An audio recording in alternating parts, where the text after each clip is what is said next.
big city or small town. When it comes to putting down roots, opening a business, or just deciding on a weekend getaway, both have an intriguing set of strengths and weaknesses to consider. Today, local governments and innovative city planners are learning how to split the difference and provide their residents with a unique sense of both worlds. I would say some of the benefits of a larger city are the resources that they have, whether it's funding, larger department, specific services that they're able to provide the residents. Those are great things, but I think some of the benefits a smaller city brings, it's a sense of identity, the sense of community, being able to know your neighbor on a first name basis. One of the highlights for me as a city manager is that I actually get to know the community intimately. They know our council. They come to me with their issues directly. Being able to find the balance is something that we all strive for as a city manager. It's big for me to get to the basics, that we're repaving our streets, that we're fixing our potholes, and that everybody feels safe, but at the same time, we're investing in huge million-dollar projects to assure that we can also have something where community members can go to, and we could also attract tourism in our city. As a small business, I think having good communication with the city, looking into ways to improve the dynamics of a restaurant will make or break a small business. So I believe that in order to foster the relationship with our customers, being in a tight-knit community is really important to us. It really establishes who we are as business owners. Working in a city that's mid-size has really opened up a lot of opportunities for us to partner with them and have a more personal connection as a business as we look at growing, expanding, and serving our community. We have people who grew up with this bakery in their backyard. They know the outlet down the street. They know the smells. People know about this place because we're so close with the community. It's definitely possible to find the balance between big city resources and a small town feel. And that's something that drives us here in Montebello on a day-to-day basis.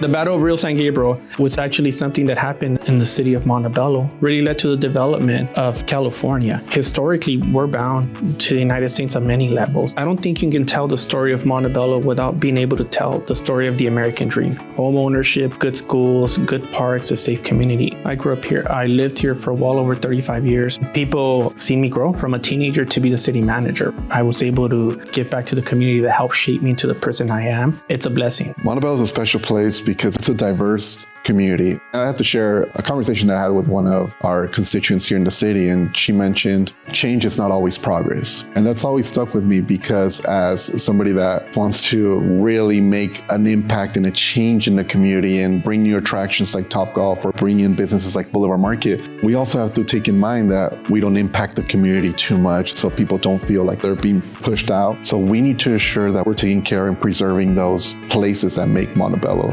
what it is. We're a full service city, and what that means is that we have our own police department, we have our own fire department, and that we provide a lot of the essential services here. So we do not contract out. We have that direct line of communication. So when we do want to bring in innovative programs into our departments, we can. From my experience dealing with the city officials, they want people to succeed, and that's important for the community. It starts from the top. So when you have that enthusiasm, like my parents, when they came from Italy, they wanted to share their love of their country here in Montebello and have the customers, their kids and grandchildren to experience that love and joy that they got from these establishments, because that promotes the culture here in Montebello. Montebello has a lot of single-family home communities, smaller community areas, and so a lot of our folks live nearby. And the commute is great. We have access to LA, we have access to the beach, we have access to the desert, we have access to everywhere you would want to go. But if we were operating in an LA area, an industrial, much larger industrial area, people would have to commute much further. Montebello has the third largest transit system in LA County, Montebello bus lines. We're very proud to say that we are a regional connector. We connect our neighboring cities, and in that sense, we have to make sure that we're setting up the proper infrastructure. We're actually migrating from fossil fuels toward hydrogen fuel cell. We're data-driven. We have a smart infrastructure.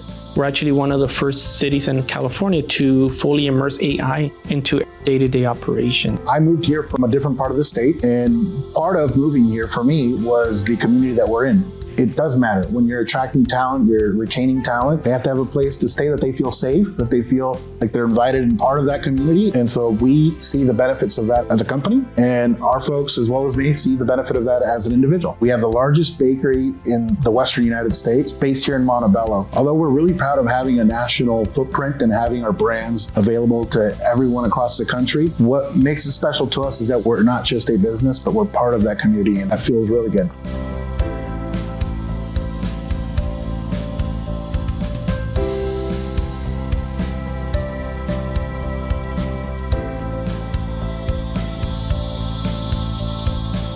The hidden gem of the San Gabriel Valley, Montebello, California. To learn more, visit montebelloca.gov.